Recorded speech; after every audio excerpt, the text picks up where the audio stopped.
now we're going to bring on our first person of interest, someone I'm very, very excited to have on. It's Lang Whitaker, who pictured here as also Brian Cardinal because we couldn't find a picture of him sideways. Hey Lang, how you doing? I'm good. How are you guys? Great. I really appreciate you coming on. Slam introduced me to hip hop culture as an 11-year-old white boy living out in the suburbs, so I want to thank you for that and all the Too Short ads that really changed the way I saw the world. I think the big ad, the Slam Online ad that had the most lasting impact was at one point we had an ad for the movie My Baby Daddy, if you remember that, and it was an autoplay ad. This is I don't know what year this was, 2006, 7, and everyone would come on the site and that ad would start playing, and we just got all these emails like, "What is going on? What are you guys doing?" So yeah. All right, well, I'm actually going to toss this over to Zach right now because he's chomping at the bit to talk to you about. Cool, cool.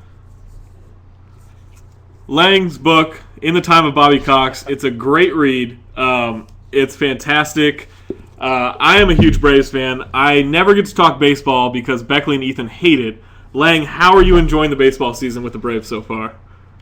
Um, it's been an interesting year. I think going into it, I wasn't sure how I was going to react because I didn't know, like, with Bobby Cox gone, like, we have a new manager, things are changing, like, what's it going to be like? And they started slow. There's like even like a month ago, there was like 4 or 5 starters who were hitting under 200 in the lineup. So it's been tough. But the last couple of weeks picking up Michael Bourne and now getting up Constanza from the minors. That's the one thing the Braves have never had is that speed, like that kind of lethal speed that can generate runs and just cause problems on the base pass. So I think it's been pretty exciting, especially the last couple of weeks. And now that Ugla's on fire, so. Yeah, I mean, with the speed thing, Furcal was their one Yeah. guy who had so much speed, within the last decade. And going back to having two guys like that, it really hasn't been since the Otis Nixon, Deion Sanders days. How do you think that's transformed the team just in the last couple of weeks?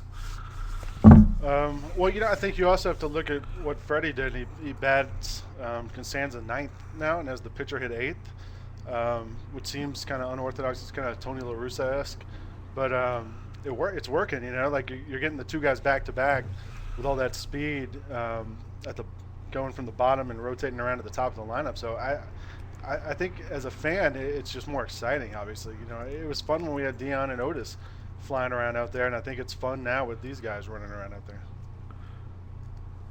Yeah, speaking of Freddie, a lot of Braves fans not happy with him because he's platooning Jason Hayward, and they think he's pitching or he pitched Scott Proctor too much when he was on the team, and there's just bad moves. What's your impression of him? I mean, it's hard to go from Bobby Cox, who was this huge part of our life, which you write about, to go into this new guy who has questionable tactics.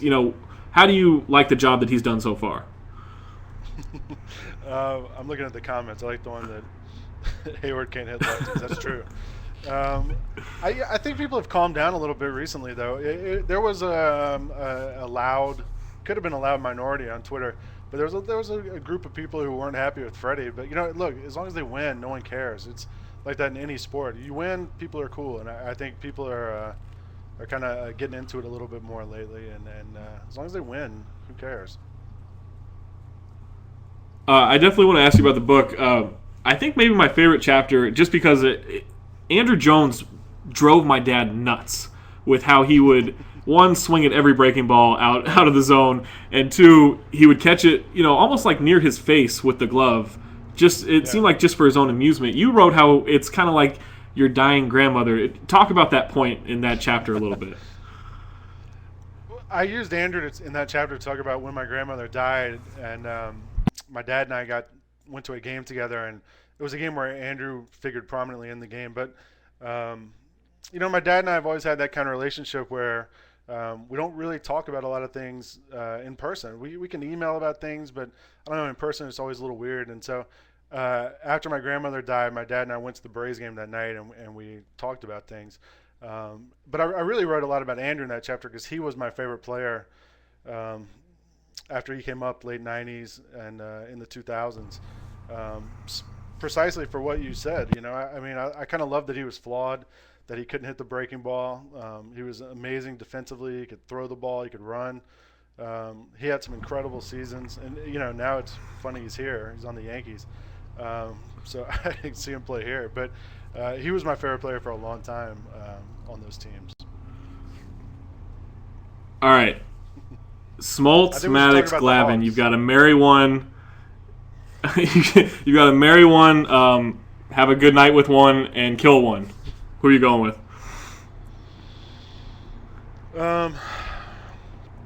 I would go. I'd kill Glavine.